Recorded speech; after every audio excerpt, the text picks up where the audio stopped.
Just waiting for this PT to tame up. That's the ticket.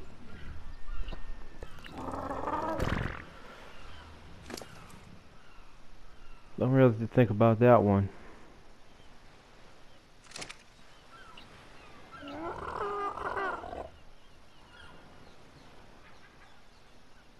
Easy name for a PT.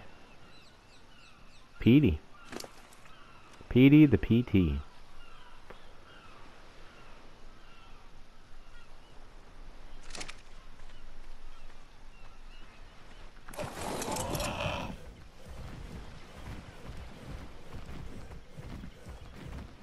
So far, I'm getting pretty lucky, if I do say so myself.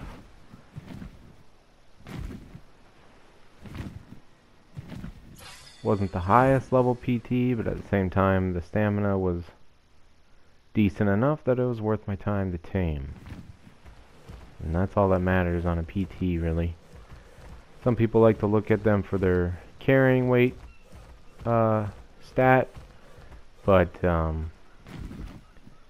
when you breed them, they get a boost in carrying weight when you fully imprint. So stamina is really the only thing that I look for specifically, just because that stat does not get a boost from imprinting. You would have to get a mutation in order for that stat to be affected. So yeah.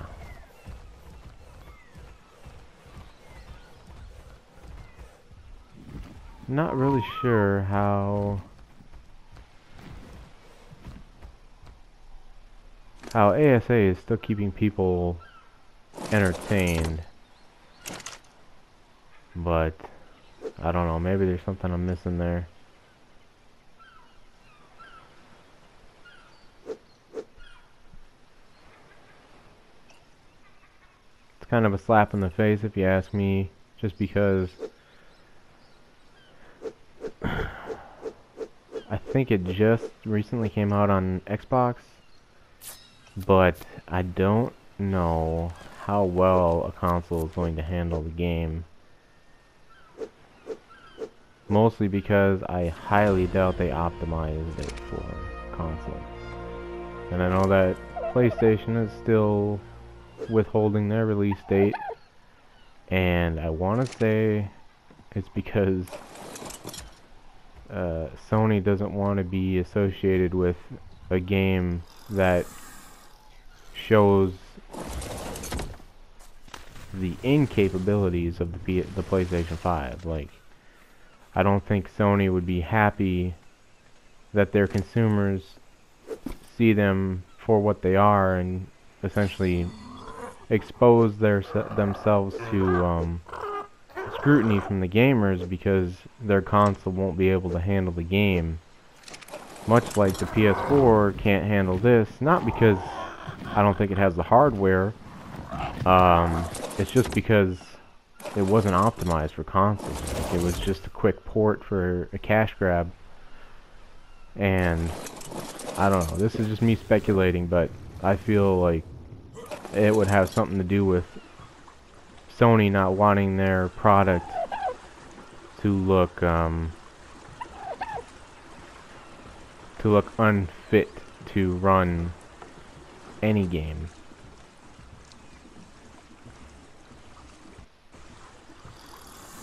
I just don't see why else they would be the last ones to be waiting for a release date, but yeah. My raft's getting a little crowded, but aside from my dilos, I have nothing but essential dinos. I guess you could say the moss chops, but I mean, who would have thought that I would get a sickle immediately after taming a moss chops? Kind of like unlocking the using the engram points to unlock the medium crop plot, and then I find the frickin' medium crop plot blueprint. You just can't predict these things, you know?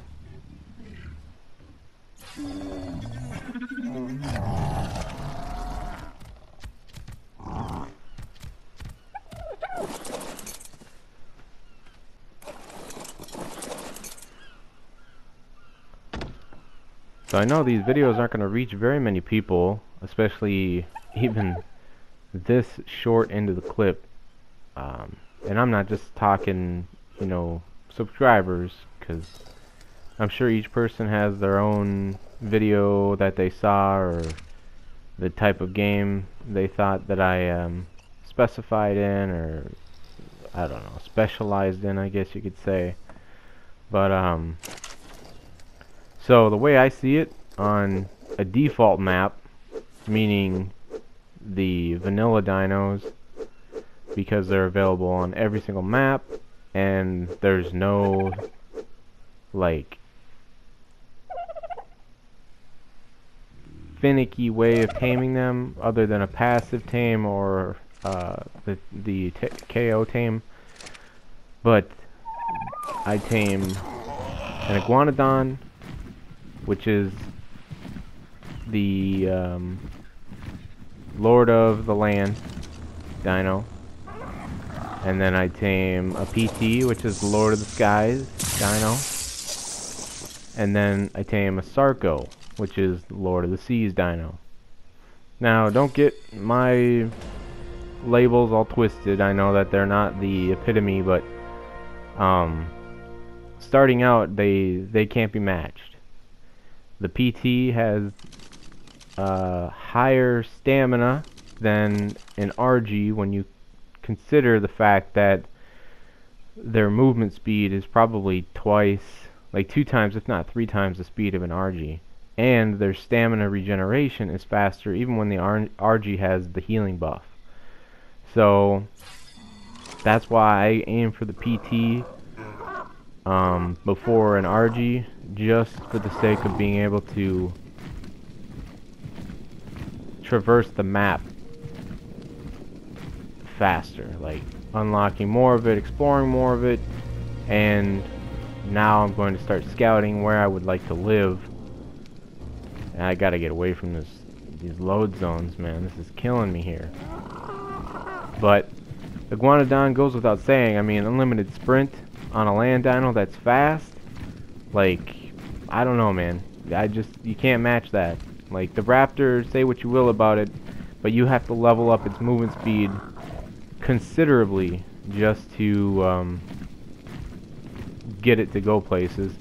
And it doesn't have carrying weight. So the Iguanodon it's literally the best of both worlds. You get the stamina, you get the movement speed, you get the weight capacity.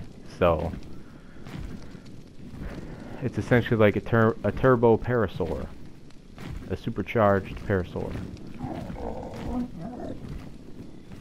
And then the Sarco. I mean, it's decently fast on land, but the fact that it can go both land and water, but then underwater it has no oxygen bar, in addition to having the fastest stamina regeneration out of any dino I've personally tamed or have ridden. And then the movement speed underwater is, for default, I mean, it doesn't increase since it's both a land and water dino, so movement speed doesn't actually affect its swim movement speed like the movement speed in water. I'm not sure if anybody was unaware of that, but yeah, movement speed will not affect anybody's or any dino's ability to swim faster underwater. That little bastard scared me. That's the only reason why I pecked it.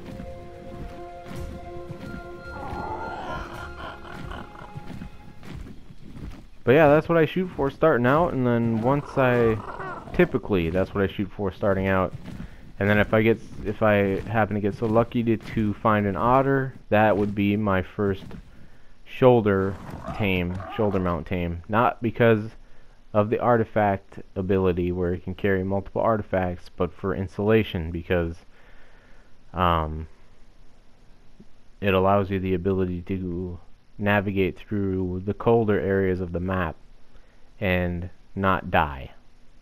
But in those instances when I don't have an otter, that's where the sleeping bag comes in, because you just let it get to a sliver of health, and then you find a safe spot to land, hop off real quick, place your sleeping bag, die, respawn, grab your body, put your clothes back on and ride it out again until you're almost dead, and rinse and repeat.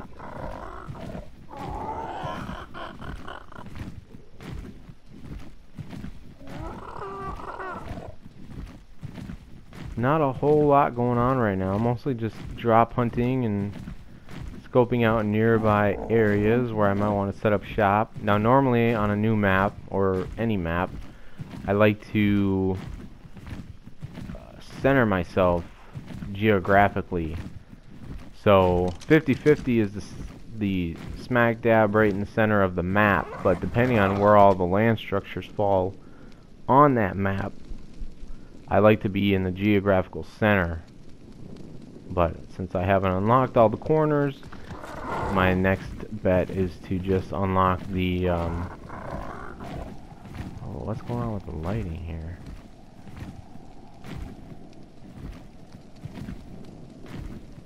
I would just unlock the war map, because that one just shows you the map. It uncovers the whole map for you. It doesn't just replicate or resemble what you have in your notebook map.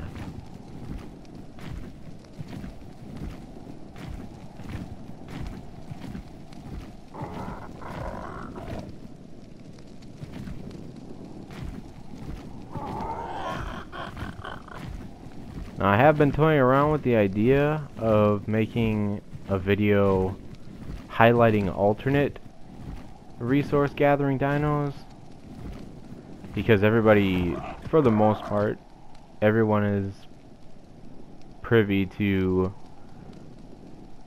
the master gatherers in each resource, but I don't think there's a lot of people that know there are quite a few alternatives that might be easier to come by or easier to tame, and can gather comparable amounts of resources in the same amount of time. A perfect example is when you're looking at something specifically, okay, and you say hit for hit, you know, this gets more than that. You have to factor in more variables to find what the best actual gatherer is, because you need to take into account the fact that you might not have all the resources nearby or readily available, you know, within close proximity to your base. So those things have to factor in, and when you find the consistent variables like that, that to me is what dictates the best dino for its resource, the class for its resource. A perfect example is the bear for gathering wood. Now, some of you might be thinking, like, you're crazy, right? Like, you hit trees with a bear and it doesn't give you anything. It doesn't give you thatch, it doesn't give you wood. You know, the bear is good for fiber and berries. But here's the thing with the bear. As long as the bear doesn't have the anchor symbol, so the over encumbered effect symbol that shows up when you're carrying almost too much weight, it can always rev up to its maximum movement speed. So now I'm gonna go over some ARC 101 basics here. Your movement speed is based off of the percentage of weight that you're carrying compared to your total amount of weight capacity. So, for instance, if your character, your survivor, has a capacity of 300, the closer you get to that, so 50% at 150, you will start slowing down, and then when you get to 75%, you'll start slowing down even more, and 80%, 90%, so on and so forth. With the bear, that is... Just trying to figure this whole lighting thing out here. Sorry for the interruption, but this is confusing me. Because, like, I see normal when I come to a certain spot, or up to a certain spot, and then it like casts this gloomy shadow, darkening everything, like even my torch's light and effectiveness. And it looks like it's this whole ridge along this mountain.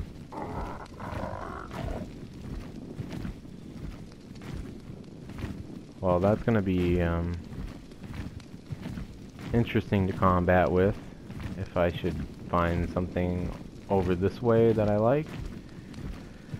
But anyways, getting back to it, the bear is unaffected by that movement speed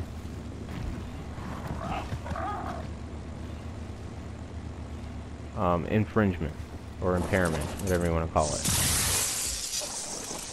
Because like I said, as long as the bear does not have that, the anchor, the ton, whatever, the frickin' concrete anchor symbol, it will always be able to rev up to its maximum movement speed. And if you've never ridden a bear, they charge up, kind of like they gain momentum the more they are in the sprint mode, and you know, they don't run into an obstacle, they get up to their top speed. So yeah, not a lot of people know that, just the movement speed thing of how fast bears are. And speaking of how fast they are, because I've tested this myself, racing with tribe mates back in the day, but the bear at top speed is faster than a gallimimus at top speed, and that's default values from having from taming wild ones. At default values, the bear is faster than the gallimimus. The only kicker is that the gallimimus can go from 0 to 60 in the blink of an eye, while the bear has to take time to rev up and charge up to its, you know, its top speed. In addition, the bear will reset its speed when it like falls off of a hill, or hits a bump, or runs into like a tree or a rock or something and has to go around it. But regardless, the bear is still faster than the gallimimus. So if you live in the desert, you live on the beach, I mean even in the woods, if you get better at maneuvering the bear, I would choose the bear every time over the gallimimus, because the gallimimus is made out of, you know, tinfoil. It's just, it's a paper train, you know. Too easy to kill, even when you've imprinted them. Don't get me wrong, I like the aspect of being able to have passengers on the gallimimus. It is helpful. But if I had to choose one over the other, and I can only have one, I would choose the bear every time. So additionally with that, okay, I'm not done with it. Don't think I'm done. All I do is explain. I explore and I explain. I experiment and I explain. So the bear comes equipped with, like, I would say an average of 800 to 1,000 pounds as a base weight stat. And when you find the higher level bears, obviously, and as well as imprinting, because weight gets boosted with imprinting, that stat will climb considerably. Now, here's the kicker, guys. With bears, you can either ride on their back and chop trees, or you can rob beaver dams, because bears will float. You can stand on them without jumping off the side of the saddle and prevent the whole surprise attack by beavers when you go in there to rob their dens. So, you know, try it out for yourselves. You know, I don't like to falsify information in my videos. I mean, goddamn, I have too few subscribers as it is. My videos are too goddamn long as it is, and I don't have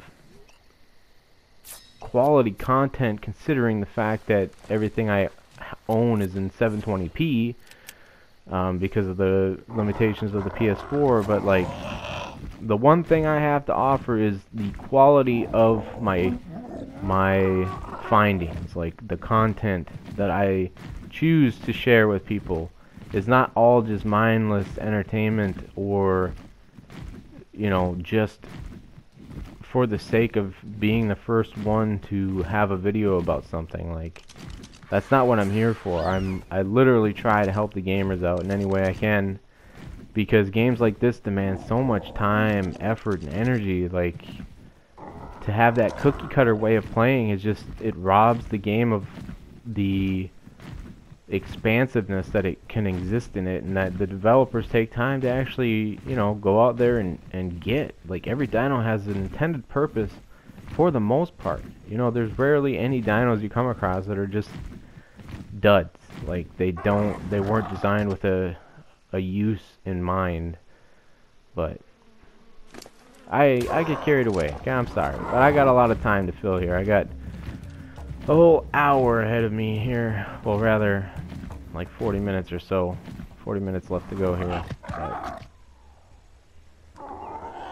yeah, I'm not doing a whole lot right now. Just, killing time. Trying to share my knowledge about the game. Looking for jobs, looking for dinos, looking for places to live, looking for alphas. Yeah.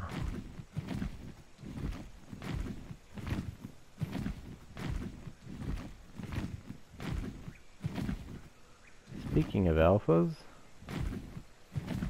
oh man, I'm gonna kill that iguanodon. Honestly, that doesn't bother me, because the thing with iguanodons is I don't waste my time breeding them. They do get the default 120% movement speed increase when you 100% imprint. Obviously, they get the health and the weight buff and everything like that. But they're way faster for taming versus breeding and raising, and they don't provide a whole lot of benefits gained additionally gained benefits from breeding them, since you don't have to use very many stat points in other things. I mean, essentially the important things is health, weight, and movement speed. But aside from that, I mean, like I said, I default on taming iguanodons versus breeding them, because I like to live as a minimalist on this game. I don't like big fancy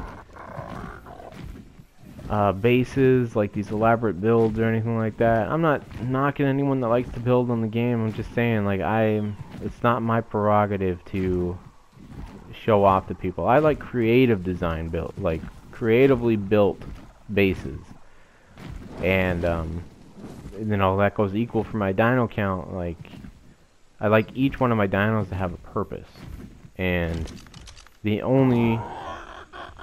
Oh yeah. Oh, and it's a female. Alright. And it's in a safe area, it looks like. But yeah, I like each one of my dinos to have a purpose, and the only exception is my breeding pairs.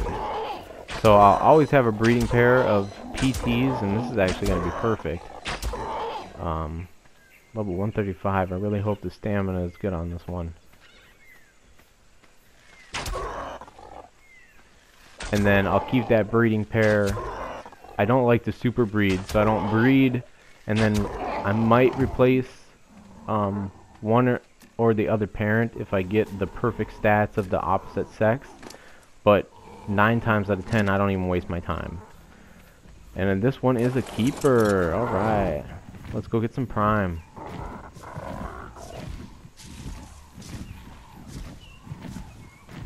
But yeah, the breeding pair, I'll just keep them alive. Like I said, I don't super breed, so I don't replace the parents when I get a better offspring. I don't breed for mutations, anything like that. And then I just use the baby. And when my baby dies, the one that I imprint, I breed another one and keep going. I mean, that's my routine. I continue to do that for as long as I need the dino or whatever, and then yeah.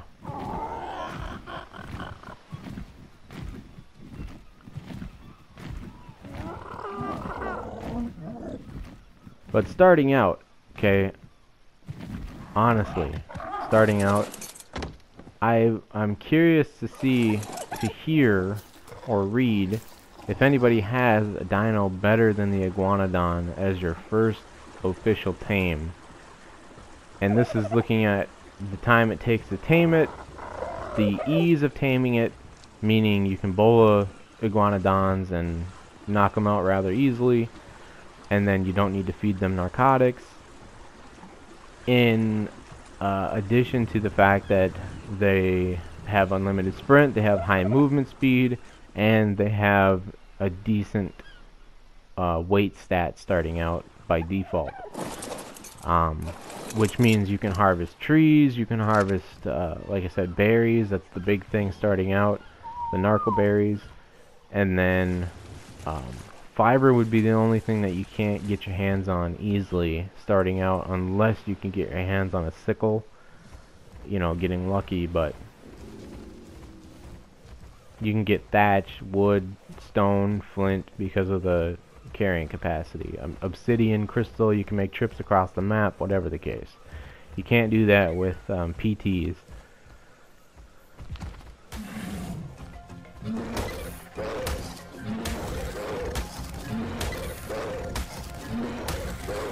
So yeah, starting from fresh, like I said, my normal routine is to just hold out until level 30, get some explorer nodes, get there quick, and then find an Iguanodon. Any Iguanodon. Level 1 Iguanodon, I would tame it at level 30 starting out fresh because, like I said, the stats are just inherently good, like decent, compared to most others, so yeah. Oh, I might have to come back for that one. Now, I will confess, sometimes I do have, I do succumb to guilty pleasures as far as just having dinos for the hell of it. And one thing I find extremely fun is to find a good breeding pair of raptors. Now, I prefer the organic over the tech. However, I mean, when you look at the game from a strategical standpoint, the tech dinos can have higher max level, therefore they get higher stats and higher, you know, breeding higher level babies with higher stats, whatever the case. But what I like to do is get a good breeding pair, breed a baby, imprint 100%, and then level up the movement speed so I'm faster than an alpha raptor. And from my experience, what I've figured out through just kind of trial and error, testing it myself, is that with having weight on your character, I think I carry roughly like 50 or 60 pounds, and not really paying attention to the weight carrying capacity of my raptor, 180% movement speed allows you to outrun an alpha raptor. So that's what I shoot for when I either tame a raptor and I don't feel like, you know, breeding one and raising it, or breeding two and raising the baby. I will just focus all of my points into that movement speed, but you know what comes with that is you don't get shit for carrying weight, and stamina is also important on raptors. Health not so much, just because I mean they're already kind of delicate, but oh yeah, this thing will came up really nice.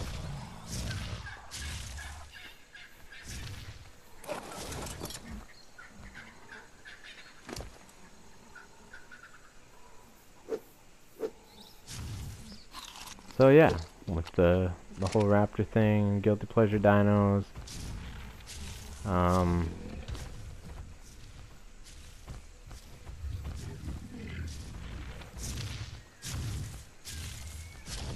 it's a lot of fun, let me tell you, running around on a raptor that's faster than an alpha. It almost feels like you're riding an alpha raptor. I can take that. I can take that theory.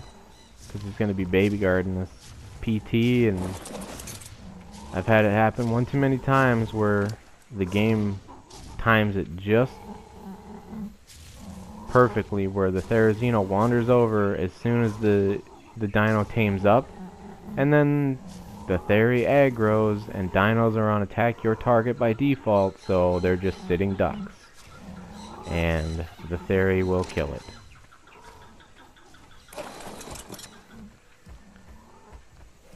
When it comes to wild dinos, me specifically, I fear Allosauruses, and this is in order of most feared to obviously least feared of the apex predators. Not super apex, so not the Karkar or the Giga, because I mean those ones are obvious, but I fear Allosaurus, then Therizino, then Spino, and then the Rex. And I'm trying to think if there's one before the Rex, because essentially what I'm trying to say is, out of the apex predators, the Rex is my absolute least feared. If I'm on foot and I'm running around and I see a Rex in the distance, I'm just like, whatever. If I see a raptor in the distance, I get a little more on edge than when I see a Rex in the distance. And that's just because with a little bit of stat points and movement speed, you can outrun a Rex on foot. And the same can't be said for wild raptors and the like. And especially Allosauruses, man. Fuck those things. You run into them, 75% of the time they're mate boosted. They're always in a pack. So they have the alpha boost, which has the bleeding effect. And it also prevents you from running, and every time you get bitten by the alpha, it refreshes that countdown down to 10 seconds. Much scarier than a Thyla, I might add. Much scarier than a Carno, for sure. Look at this fucking Theri. Just making his way over, man. That's what they do. I'm gonna have to kill that thing, because it's gonna do exactly what I just said. Gonna wait for that perfect time, just as soon as the dinosaur is tamed. Yeah, we'll just do this the old-fashioned way.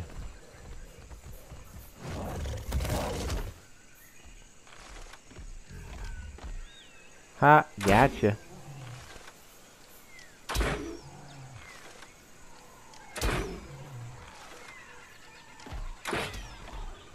Where you going?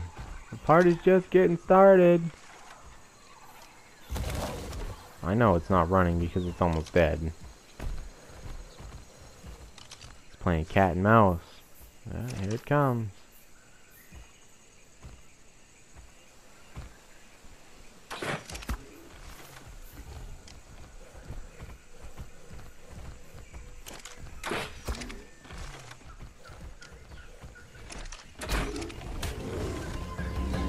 Little bastard. Edward Scissorhands. Alright. So the trickiest thing about Therizinos, if you ask me, is not that they're... Okay, so they're strong. You know, don't get me wrong. Let's get some prime, baby. Raw prime. There we go. Oh yeah. One more... Damn. It's that the peck attack, when it hits you with the beak while you're riding a dino, that inflicts a torpidity effect on your character.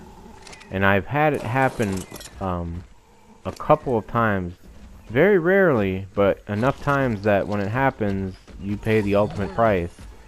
It will knock you out, especially if you're fighting more than one Therizino, like...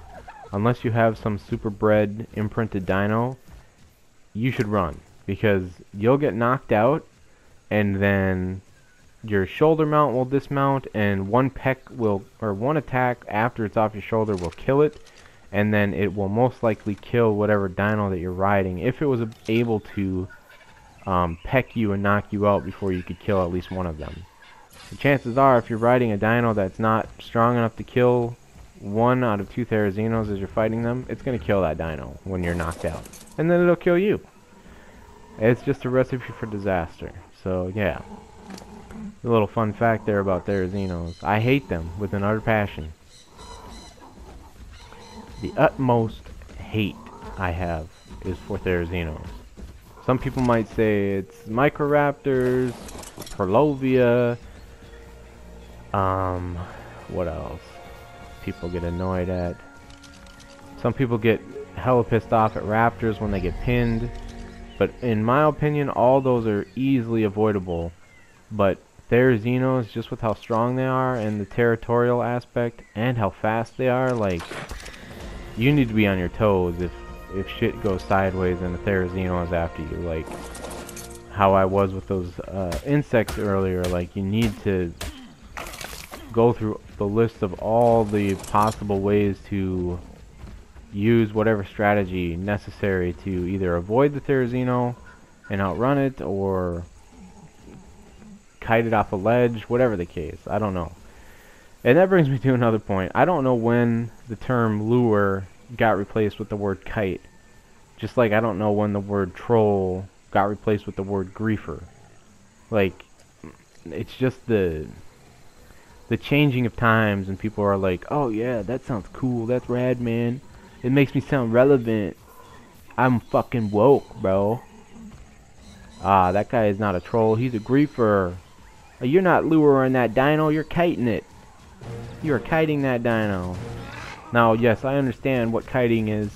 You fucking hold the kite behind you on a string and run, and the kite follows you. I get that, okay? But that's the same thing that's the same sort of scenario that takes place with a lure, a fishing lure. You cast your line, you reel, the fish follows the lure. Like, it makes more sense to me because nothing is following the kite. You're running away from the kite. In a luring situation, you're in control of the thing that's following the bait. Like, I don't know. Whatever. Side rant over. Well, it looks like that raptor's still there. I'm accumulating dinos relatively quickly, and almost overwhelming me. So, but I do like my raptor, my alpha raptor. Plus, they're one of the easiest dinos to raise too. Easiest useful dino, I could say. When all else fails, you just go the meat shield route. And this is why I prefer bows over crossbows. Unless your crossbow has more, like, insanely more torpidity effect than the whatever bow you're using. But just the, well, looks like I'll be forced to use the crossbow.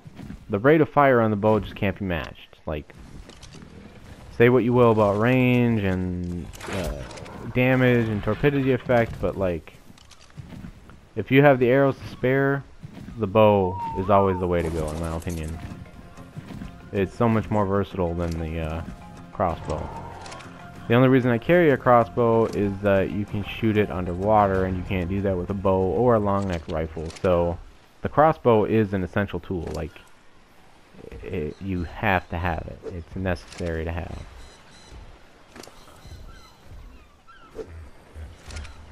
That should tame up real nice. Not really focused on the stats. It's more about the level of raptors. Just because you get the stats that you need when you raise the babies and imprint on them.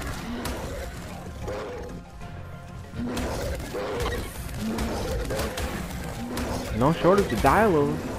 Goddamn. Oh wait, what have we got here? Oh, okay. Holy fuck me. Don't run out of stamina. Well, shit. Oh, I have to check what's going on over here. That was a split second and they almost killed my damn iguanodon.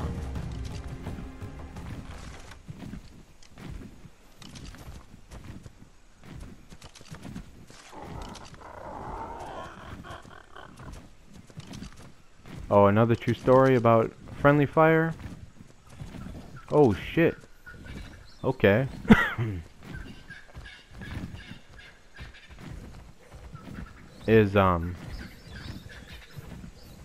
You can actually damage the dinos that you're riding on while shooting from the saddle. An example I have, one of my stories, experiences, is that I was riding a Gigantopithecus, the apes, or the gorillas, whatever you want to call them, and I was on a rock trying to tame something underneath me. Or no, I was trying to kill something underneath me. And somehow the game registered a headshot on my Gigantopithecus, and it killed my Gigantopithecus. Similarly, I was on a raptor once, trying to bowl something as I was chasing it. Actually, it might have been chasing me. I don't remember. Or I might have been anticipating, like timing it to getting to me. I think that's what it was. And I threw my bola, and then I jumped off the saddle of my dino, and I'm like, you know, what the hell did I get hit by? Was it a Microraptor or something? Like, I wasn't stunned or anything. And then my raptor was not moving. So I'm like, are you fucking kidding me? Yep, you guessed it. I bowled my own raptor while sitting on its back. So that's why I disable friendly fire, for those broken mechanic reasons. And obviously the most important one being when shit hits the fan, like getting hit by Perlovia most of the times is when it happens because of their knockback attack. Really the only way to fight them is with a crossbow until your dino is no longer stunned. But I mean, equally it works with jellyfish. Once you get dismounted, you can take out your weapon and then attack the enemy that's trying to kill your dino. But if you have that friendly fire enabled, meaning you can inflict damage on your own tribe mates and dinos, chances are you will do more damage to your dino, to your tame, than whatever is trying to kill it. And that's just the fact of life when it comes to Ark, which is why I turn that off. But yeah, that's just me. You know, like I said in the very beginning, and if you haven't watched it yet, I have a video going over all the settings on single player and then explaining each one in relativity to trying to match official settings, since official servers are no more. And then obviously there's things here and there that I just do for personal quality of life improvements and single player quality of life improvements, but I also have some personal preference settings as well, like but I mean I justify every one that I use, like I just did with the friendly fire. And then with the movement speed on flyer dinos, I do enable that for the sheer fact that you don't have the ability to transfer dinos from other maps like you would normally if a certain map that you were playing on was in the same cluster as another map that had like snow owls or griffins or, you know, wyverns, something that's a faster flyer than just the default PT, Tapejara, RG, what have you. And I don't abuse it either. So what I do when I enable the flyer speed leveling is I won't do anything with the flyer speed until I breed flyer dinos. So now that I have a mating pair of PTs, when I breed the PTs and imprint on the baby, since normal imprinting at 100% gives your dinos a 20% movement speed increase. Now obviously I'm only basing this off of, you know, specific dinos. I don't know if that's across the board, 20%, but with iguanodons it is, and you know that's what I base it off of. So depending, like a PT is 135% starting out, so 20% increase on that would be, what is it, 13.5. So 27, 135, and 27, 162. So I would then level the baby PT's movement speed up to 162%, or however close I can get it to that number without going over by too much. So like, if I was at 161.8, I would probably be okay with that. But if I was at like 161.1, I would try to put another stat point in there to see if I could get it closer to 162. But like I said, I don't abuse it, so I wouldn't double the movement speed. I wouldn't put every single stat point into movement speed. I just like to stay with the theme on what the game has as its default setting. So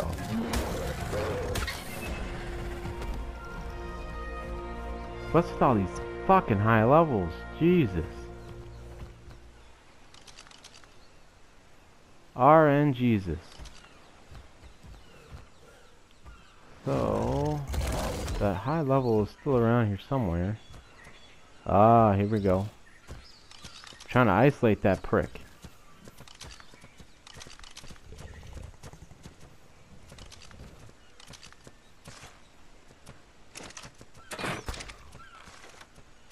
Stay right there.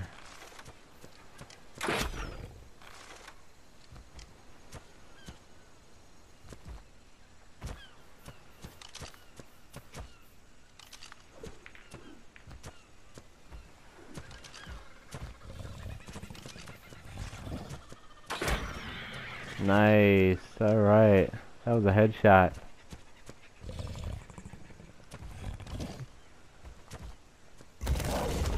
See if I can get it. There we go. Alright, you stay right there. I'm probably going to use the crossbow for this one since it's a higher level. I don't want to go chasing it around.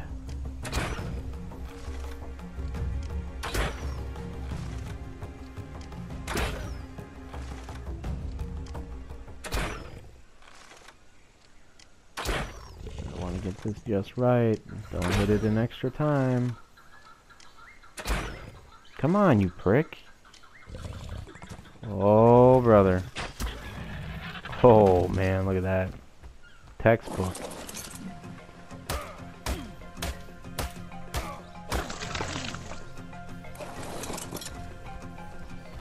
Okay, I will leave that one knocked out for quite a while because I'm not going to waste this opportunity to maximize the levels that I will get. So I'm gonna go find some raw prime. But damn, look at me just plugging away here, checking those boxes. God damn. Raptor wasn't even on my wish list. My raft is really crowded now. I'll have to find a little temporary place to just place my dinos. I don't want to build a starter base just yet, only because my starter base is normally just where I first want to start out, like, because I don't wait until I explore every corner of the map to decide, oh yeah, this is where I want to live. Normally it's wherever I find is like the coolest place. That's where my starter base, that's where I begin my starter base. And then once I accumulate dinos and build structures and equipment and resources and tools and things like that, and then I just start to naturally explore around the map, you know, hunting for caves and artifacts and things like that. And then when I come across a spot, if I do, that just seems more ideal, whether it's in relation to resources that are around, or I find an even cooler spot, or I just want to mix things up and, you know, go live in the snow. Who knows? But yeah, that's normally my routine. Is I just My starter base, I hold off until I find that cool spot that I want to live. First impressions are everything when it comes to starter base. I don't do it for efficiency or anything like that. It's literally just, oh man, it'd be so cool to live there. Like, yeah, that's what I'm looking for. So I'll probably just find some place nice and safe to set my dinos so I can clear off my raft, and then I will more than likely start looking for a place to build my starter base.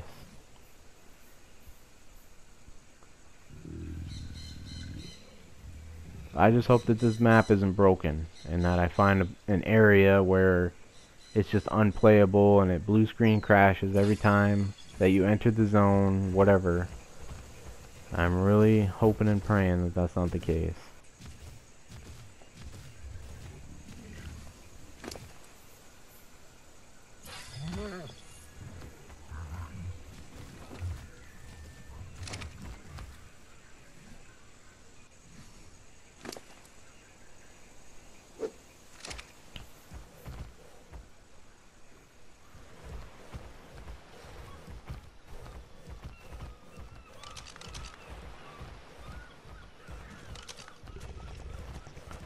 Bro, you're kidding me right now.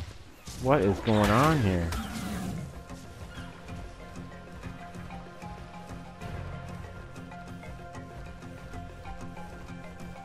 This is too good of an opportunity. I'm not gonna pass this up.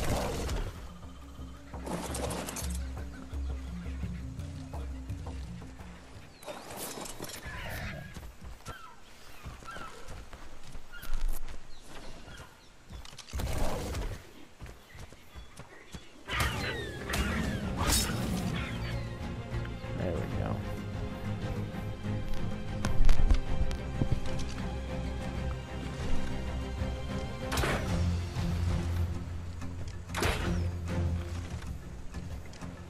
Well, now I really have to go looking for Prime. I just found a mating pair of raptors.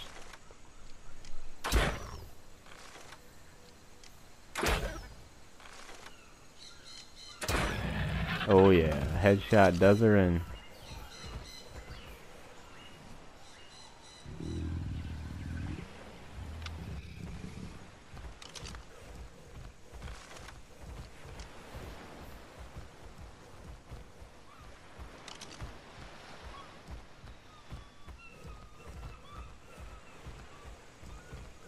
So,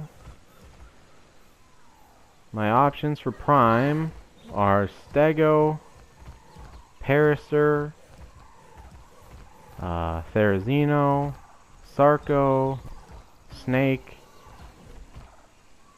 and Diplos. There we go.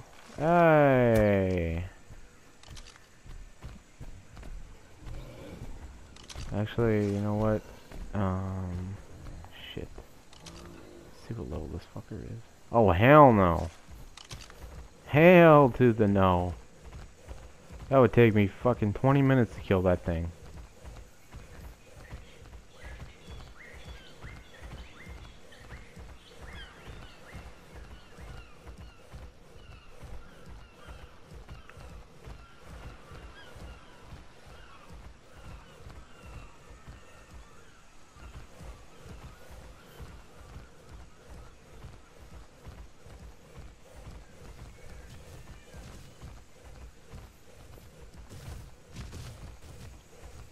So speaking of stegos, some people use them because, I mean, they are gatherers. They do have the ability to gather thatch, wood, and berries. However, even with imprinting, I mean, they just don't move fast enough. And like I said initially about when I factor in those things when finding the most effective dino for harvesting any given resource, you know, that weighs in to the equation. It does, you know. And not everybody builds bases that have trees just like 30, 40, 50 feet away and just literally surrounding their base, you know. Some people might live in the desert, some people might live on the beach or on an island or out in the middle of the water, like whatever the case. But god damn, all these high levels. Yeah, to me personally, I just when I've seen other videos of people saying what the best dino is for every resource in the game, all they do is go based off of hit for hit or pound for pound, whatever you want to say, of how much you get from one strike at a resource. And that's why everybody always says the mammoth is the #1 wood gatherer. But when you take all those things into account, without any outside help, the bear is unmatched. I mean, you could say that's just my opinion, but it's a fact. If you did, like, let's say, okay, you set up an experiment, right? Let's say you use the mammoth, the beaver, a stegosaurus, and a bear, right? Okay? There was a starting line. Let's say you had a starting line, okay? And then there was 10 trees at 100 yards. Each dino had 10 trees in front of them at 100 yards out. What dino could go there, harvest the most wood, and get back to the starting line in the least amount of time? And I'm here to tell you, spoiler alert, it's gonna be the bear. I guess you could throw Therizino into the mix as well. So Therizino, mammoth, beaver, stegosaurus, and bear. Okay? The bear wins every time.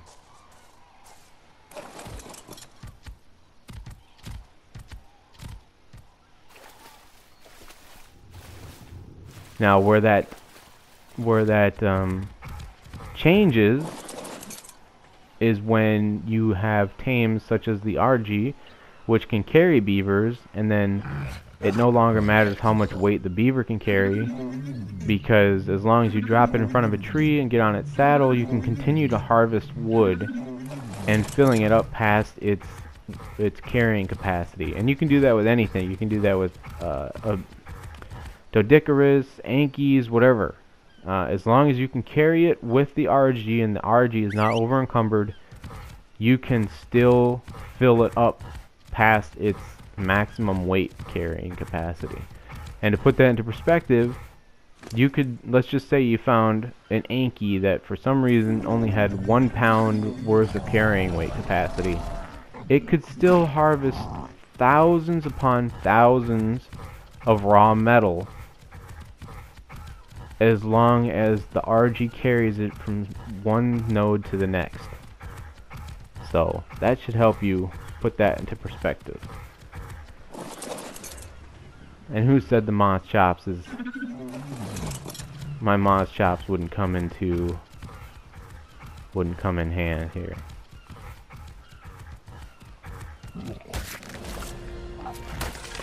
I could have done better than that, but you know what? I can live with it. Probably would have been better than if I harvested it with the pickaxe.